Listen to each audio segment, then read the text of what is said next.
कक्षा दशम गणित में आप सभी का स्वागत है। आइए आज हम नवंबर माह के कुछ महत्वपूर्ण प्रश्नों को हल करके देखते हैं। प्रश्न क्रमांक 1, ABC एक त्रिभुज है जिसमें AD भुजा BC पर लंब है, तो सिद्ध कीजिए AB वर्ग धन CD वर्ग बराबर BD वर्ग धन AC वर्ग है। आइए इसको हल करते हैं। हल सबसे पहले जैसा कि त्रिभुज ABC एक दिया गया है, तो यहाँ पर ABC एक त्रिभुज हम बना लेते हैं, ठीक है ना। तो यहाँ पर लिख दीजिए दिया गया है, दिया गया है। इसके अंतर्गत है त्रिभुज ABC है जिसमें AD भुजा BC पर लंब कहा है, तो AD भुजा लंब है BC पर। आइए पहले एक त्रिभुज बना लेते हैं हम। एक ABC एक त्रिभुज हम बना लिए, इस प्रकार से नामकरण कर देते हैं। A हो गया, B, C, ठीक है। तो इस प्रकार एक त्रिभुज बन गया। अब ये कहता है कि AD लंब है BC, BC भुजा यह है, A से यहाँ पर एक लंब डाल देंगे, ये AD, तो इसका मतलब यहाँ 90 अंश का कोण बनेगा, यहाँ 90 अंश का कोण बनेगा, ठीक है। तो दिया गया के बाद आता है सिद्ध करना है, सिद्ध करना है। तो सिद्ध करना में आ जाएगा AB वर्ग प्लस CD वर्ग बराबर BD वर्ग धन AC वर्ग। तो आइए अब इसको हम हल करके देखते हैं। बहुत आसान है। देखिए, आपने पाइथागोरस प्रमेय देखा है।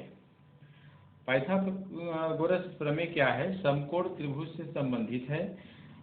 समकोण त्रिभुज में कर्ण का वर्ग अन्य दो भुजाओं के वर्गों के योग के बराबर होता है, ऐसा पाइथागोरस प्रमेय है।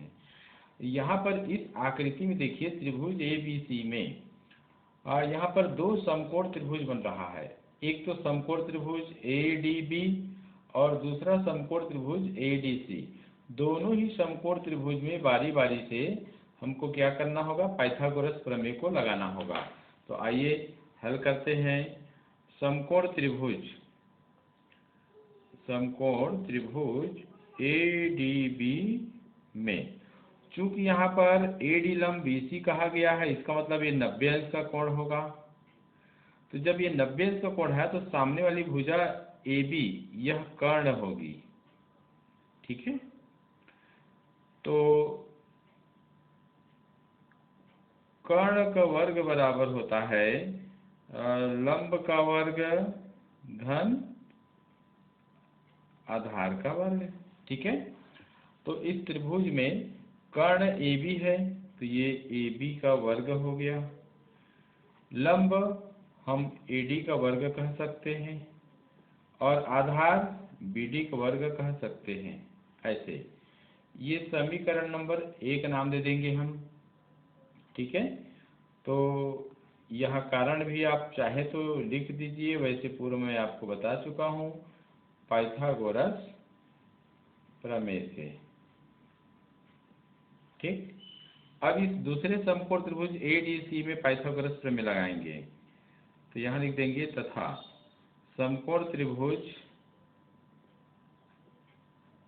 ADC में, तो देखिए कर्ण का वर्ग बराबर लंब का वर्ग धन आधार का वर्ग। तो यहाँ पर देख सकते हैं, चूंकि ये 90 अंश का कोण है, तो ये सामने वाली जो भुजा AC है ये कर्ण होगी। तो आइए देखते हैं, कर्ण के वर्ग में AC का वर्ग लिख देंगे, AC का वर्ग, और लंब में लिख देंगे AD का वर्ग, आधार में है DC या CD का वर्ग। ऐसे ये समीकरण नंबर 2, ठीक है। तो इस प्रकार से यहाँ पर हमने इसको लिख दिया। अब यहाँ क्या है, समीकरण 1 में समीकरण 2 को घटा देंगे। अब समीकरण 1 ऋण समीकरण 2 से, तो समीकरण में से बायां पक्ष में से समीकरण 2 का बायां पक्ष घटाएंगे और समीकरण 1 के दायां पक्ष में समीकरण 2 के दायां पक्ष को घटाएंगे।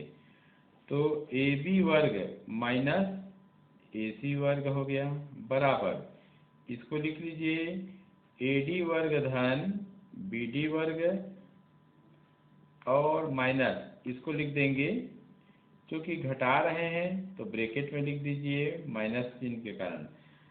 तो AB वर्ग माइनस AC वर्ग बराबर, ब्रैकेट खोल लीजिए AD वर्ग धन BD वर्ग माइनस AD वर्ग प्लस DC वर्ग। ये AD वर्ग प्लस माइनस होने से कैंसिल हो गया। ठीक है, आइए अब देखते हैं AB वर्ग माइनस AC वर्ग बराबर BD वर्ग माइनस ये हो गया DC वर्ग। देखिए AC वर्ग को दाईं तरफ पक्षांतरित कर देंगे, DC वर्ग को बाईं तरफ, तो ये हो जाएगा AB वर्ग, ये DC वर्ग इधर आके प्लस DC वर्ग हो जाएगा, और BD वर्ग ये AC वर्ग दाईं तरफ जाकर क्या हो जाएगा, प्लस AC वर्ग हो गया। यहाँ पर लिख देंगे पक्षांतरण से, पक्षांतरण से। देखिए हमको सिद्ध क्या करना है, AB वर्ग प्लस CD वर्ग और BD वर्ग प्लस AC वर्ग। यहाँ पर थोड़ा सा देखिए या करके इसको लिख सकते हैं, जैसा कि सिद्ध करना है। ADC को आप CD लिख सकते हैं बराबर BD वर्ग प्लस AC वर्ग। इस प्रकार सिद्ध हुआ, सिद्ध हुआ। ठीक है, आइए प्रश्न क्रमांक 2 देखते हैं। यदि कोई रेखा ABC की भुजाओं AB और AC को क्रमशः D और E पर प्रतिच्छेद करे तथा भुजा BC के समांतर हो, तो सिद्ध कीजिए कि AD बटे AB बराबर AE बटे AC। यहाँ पर प्रश्न में एक सुधार जरूरी है, ध्यान देंगे। यदि कोई रेखा त्रिभुज ABC की ऐसा है, तो इसको आप लोग त्रिभुज पढ़ेंगे। ठीक है, तो आइए सबसे पहले हम एक त्रिभुज बना लेते हैं ऐसे। ठीक, तो यहाँ पर त्रिभुज का नाम ABC, और प्रश्न कहा है कि भुजाओं AB भुजा यह है, इस भुजा पर एक बिंदु है D और AC भुजा पर एक बिंदु है E, दोनों को मिला दिया गया। तो ये जो DE है वह BC के समांतर है, यहाँ कहा गया है BC भुजा के समांतर है। ठीक है, तो आइए अब देखते हैं, दिया गया है, दिया गया है। ठीक है, ABC एक त्रिभुज है, ABC एक त्रिभुज है जिसमें AB व AC, ठीक है ना, AB व AC भुजा पर क्रमशः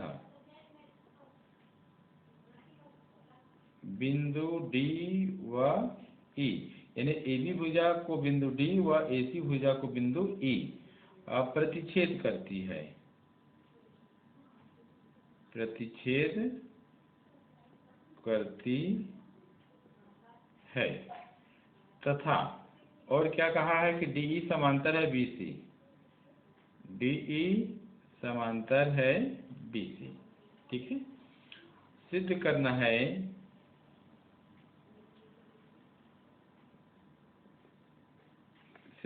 है इसमें आ जाएगा AD यानी ये वाला हिस्सा और बटे ए बी बराबर ए ई बटे ई सी। ठीक है, ये हमको सिद्ध करना है। तो उपपत्ति ऐसे, तो उपपत्ति में आइए देखते हैं क्या है उसको। पहले ध्यान से उसको देखेंगे आप लोग। थेल्स प्रमेय को भी आप याद करिए। तो थेल्स प्रमेय को आप याद करते हुए देखेंगे तो थेल्स प्रमेय कहता है कि यदि किसी त्रिभुज की एक भुजा, मान लीजिए त्रिभुज ए बी सी की एक भुजा बी सी है, तो एक भुजा के समांतर, इस भुजा के समांतर मान लीजिए डी ई है, जो बाकी दो भुजाओं अर्थात ए बी भुजा और ए सी भुजा को भिन्न भिन्न बिंदुओं, तो बिंदु डी और ई पर प्रतिच्छेद करती हुई यहाँ पर एक रेखा जैसे खींची जाए, तो ये जो रेखा है ना, वह इन दोनों भुजाओं ए बी और ए सी को एक ही अनुपात में बांटती है। अर्थात जो अनुपात ए डी का डी बी सी होगा वही अनुपात ए ई का ई सी से होगा। ठीक है, तो इस प्रमेय को आपको ध्यान में रखना है। तो आइए देखते हैं, हल कीजिए। तो चूंकि यहाँ पर देखेंगे डी ई समांतर बी सी, ये प्रश्न में दिया गया है। ठीक है, इसका अर्थ यह हुआ कि ए डी बटे डी बी बराबर ए ई बटे ई सी होगा, कारण थेल्स प्रमेय से, थेल्स थ्योरम, थेल्स प्रमेय से। देखिए, जब ए डी और डी बी का जो अनुपात हो ए ई और ई सी के अनुपात के बराबर है, तो थेल्स प्रमेय के उप प्रमेय से हम इसको ऐसे भी लिख सकते हैं, डी बी बटे ए डी बराबर ई सी बटे ए ई। तो यहाँ पर लिख सकते हैं थेल्स प्रमेय के उप प्रमेय से, ऐसा। ठीक है, यहाँ पर अब हम दोनों पक्षों में एक जोड़ देते हैं, तो डी बी बटे ए डी बराबर ई सी बटे ए ई, यहाँ लिख देंगे दोनों पक्षों में एक जोड़ने पर, या कह सकते हैं योगानुपात लेंगे, दोनों पक्षों में एक जोड़ने पर आइए जोड़ते हैं। तो ये हो जाएगा ए डी, तो ये डी बी धन ये हो जाएगा ए डी, यहाँ हो जाएगा ए ई, ध्यान दीजिए यहाँ पर एलसीएम लिए ना, यहाँ बटा कर लिए एलसीएम लिए तो ए डी आया। इसी प्रकार इन दोनों का एलसीएम ए ई आया, तो ये हो गया ई सी धन ये हो जाएगा ए ई। इस प्रकार से हमने इसको किया। ठीक है, आगे फिर देखते हैं, डी बी और ए डी दोनों को जोड़ने के लिए कहा गया। देखिए प्लस है, चित्र में देखिए डी बी ये वाला हिस्सा है और ए डी ये है, दोनों भाग को जोड़ेंगे तो ए बी आ जाएगा। तो इसमें इन दोनों के बदले हम लिख देंगे ए बी बटा ए डी। इसी प्रकार ई सी धन ए ई, ई सी धन ए ई, इन दोनों हिस्से को अगर जोड़े तो ए सी मिलेगा।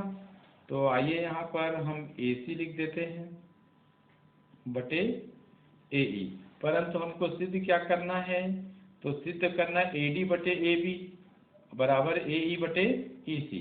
तो यहाँ पर आप देख लीजिए, इसका फिर से हम थेल्स प्रमेय का उप प्रमेय लगा देते हैं।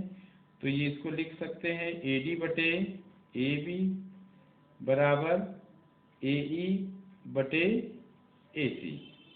ठीक है ना, तो ये भी है उप प्रमेय से, उप प्रमेय से हो गया, और यही तो हमको सिद्ध करना था। तो इस प्रकार ये क्या हो गया, सिद्ध हुआ ऐसे। तो इस प्रकार आपको इसको बनाना है। ठीक है।